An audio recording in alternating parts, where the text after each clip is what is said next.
Listen, I don't try to go out of my way to review figures I don't like. Really, why'd I be wasting my money on a silly toy I think I'm not gonna like? You think I want to sit here and go blah blah blah, I dislike this? I don't know why I just talked like Dracula, but as the world's biggest Therizinosaurus fan, yeah, and that's a real fossil there, mind you, not some resin cast or something, that's museum grade. I kind of had to buy and review this at some point. And I don't think he's terrible, the figure is certainly great. Paint, articulation, detail, it all checks out, Bob's your uncle. I just gotta do what I gotta do and what this channel exists for. I've gotta harp on where it's not paleo accurate. Actually, pause. No, I'm not doing that. I'm just criticizing where it's ugly. First off, I have to say this design is from a paleo standpoint at least better than the Giga. In my review of the Giga, I painstakingly repeated at least 50 times that I think it looks cool, if a little edgy and deviant art adjacent, but that it just doesn't look like a Giga. I like the Jurassic Park and World, I guess, designs that are recognizable but reimagined. The Jurassic Park 3 Spinosaurus, for instance, looks nothing like a Spinosaurus, but it has just enough of the recognizable elements to still read as a Spinosaurus. There's the sail, the crocodile face, and the big arms, and that's really it. Everything else in that design is new or basically lifted from the T-Rex, but it still looks really cool. A really long story short, the Therizinosaurus is at least recognizable as the dinosaur it is supposed to be. But I have to point out some design choices that I think really hurt it. Bear in mind that these are criticisms of what someone at Universal headquarters approved, not the Mattel toy designers who've made a wonderful toy. First, what's up with the verifiable gremlin mug? This face design is ugly, and not really in a fun way. I love my little fugly guys, but this thing just looks rancid. Who took his cheeks? Someone stole his cheeks. The purpose of a beak like this is to snip off leaves and then you have your molars chew them up, which is really hard to do when you don't have cheeks. Can't have anything in Detroit.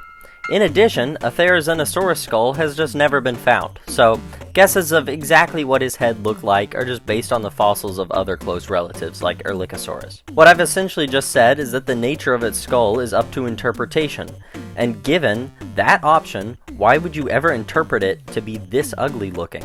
And last, as thankful as I am for feathers, these just look really bad. Instead of looking fluffy, these are just greasy and nasty. That's definitely the direction the Therizinosaurus designers were going for, but I really don't like it. What's with this edgelord design philosophy, huh? Real dinosaurs aren't scary enough? You have to make them ugly, gross, and with more teeth? I strongly dislike this approach to design and to a feather covering on this figure. Instead of an actually thought out feather covering, it looks much like one of those CGI dinosaur models you'll see that's just an inaccurate velociraptor with a plume of feathers on its head and forearms. That's not what feathers looks like. Buckle up, because we're really going into snobbery dinosaur jargon area here that a lot of you probably don't want to have to confront.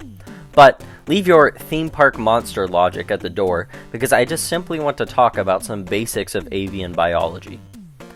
That's not how feathers work. That's just not.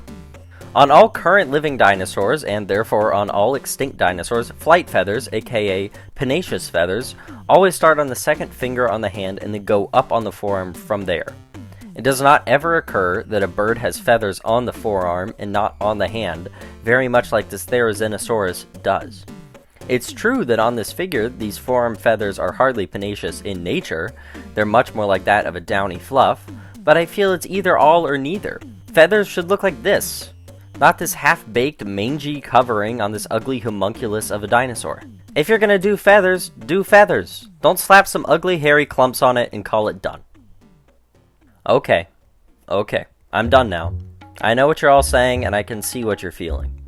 Thank you very much, Mr. Gary the Gremlin. I'm ever so thankful for your insight on paleontology and dinosaur design. And to you little plebeians, I say, you're welcome. And as a surprise gift, the video will not end here as I originally planned, and I'll actually talk about the darn bird. So, no more ill will to those concept art designers. I'm not even going to touch on how the real Therizinosaurus' claws weren't even used for defense. Let's just now talk about the toy. And the joints are very nice and tight, and there's plenty of them. It is really nice how much range the arms have, as well as the fingers that are individually articulated. Well, I guess not the fingers, but the claws are articulated. It's kind of strange, but it gets the job done. Point is, you can get all the big swingy slashy Therizinosaur action that you would want out of this guy.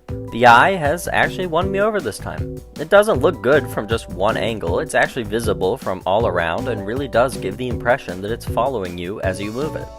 Figures that it's actually perfect on the one dinosaur that had cataracts throughout the movie series. I could care less about the movie, however, so I'm very happy with how this eye is.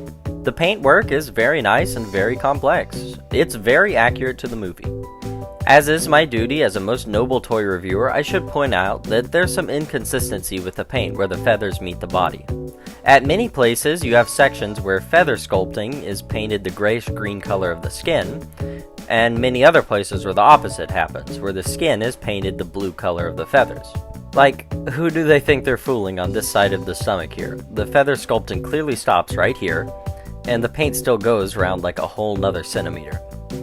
It's not that the paint is sloppy anywhere, it's just that it doesn't quite make sense. In addition, the claws are very nicely dry brushed, and yeah, that's about it. Paint is honestly really good, and a lot better than some early Hammond collection figures that had just printing. And putting it with other said Hammond collection figures really does make it look a lot better. Because even if it's a little bit smaller than maybe it should be, as all Jurassic World herbivores are, it does add some flavor just by being the weird oddball it is. No matter how hard Universal tried to personally butcher this guy's design, he is still a Therizinosaurus, and he's always going to stick out in the crowd for being the unique, giant scissor-hand ostrich dinosaur. Really, it just seems to be that as Hammond Collection keeps going, the figures are getting better and better. Unfortunately, all the dinosaurs that actually deserve really nice figures were all done first. So now we get the franchise's worst designs as Mattel's best figures. So there you have it, YouTube. The title is not clickbait. This really is the best and the worst. Go watch Jurassic Universe Part 1 in theaters right now. The actual Therizinosaurus is spinning in its grave, and so is Steven Spielberg. Good night, everybody.